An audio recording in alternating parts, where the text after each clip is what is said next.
Delhi assembly ఎన్నికల్లో సత్తా చాటిన బీజేపీ 48 సీట్లలో విజయ దుందుబి మోగించి 27 ఏళ్ల తర్వాత అధికార పీఠాన్ని కైవసం చేసుకుంది. ఓట్ల వాటాలోనూ 7% పెంచుకుంది. ఇక 2020లో 62 స్థానాల్లో గెలుపొందిన ఆమ్ ఆద్మీ పార్టీ ఈసారి ఏకంగా 40 సీట్లు కోల్పోయి 22కే పరిమితమైంది. గత ఎన్నికలతో పోలిస్తే ఓట్ల వాటాలోనూ 10% కోల్పోయింది. మరోవైపు ఈ ఎన్నికల్లోనూ 0 సీట్లతో హ్యాట్రిక్ కొట్టిన కాంగ్రెస్ పార్టీ మాత్రం 2% ఓట్ షేర్ను పెంచుకుంది. 2015 ఎన్నికల్లో కేజ్రీవాల్ పార్టీ 54.5% ఓట్లు సాధించింది. 70 సీట్లలో ఏకంగా 67 స్థానాలను తన ఖాతాలో వేసుకుంది. 2020 అసెంబ్లీ ఎన్నికల సమయంలో ఆప్ వాటా 53.57%గా ఉంది. ఈసారి మాత్రం ఆ మ్యాజిక్ రిపీట్ చేయలేకపోయింది.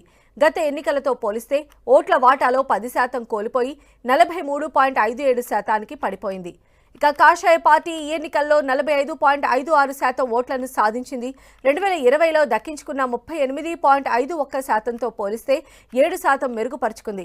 2015లో కమల దళం ఓటు వాటా 32.03%గా ఉంది. అంటే కమల దళం వరుసగా తన ఓటు వాటాను పెంచుకుంటూ వచ్చింది. మరోవైపు ఢిల్లీలో 1998 నుంచి 2013 వరకు వరుసగా 15 ఏళ్లు అధికారంలో ఉన్న కాంగ్రెస్ ఈ ఎన్నికల్లోనూ ఎలాంటి ప్రభావం చూపలేకపోయింది. కేవలం 6.34% ఓట్లు మాత్రమే దక్కించుకుంది. గత ఎన్నికల్లో సాధించిన 4.3%తో పోలిస్తే ఈసారి 2% పెరగడం ఆ పార్టీకి కాస్త ఊరటనిస్తోంది.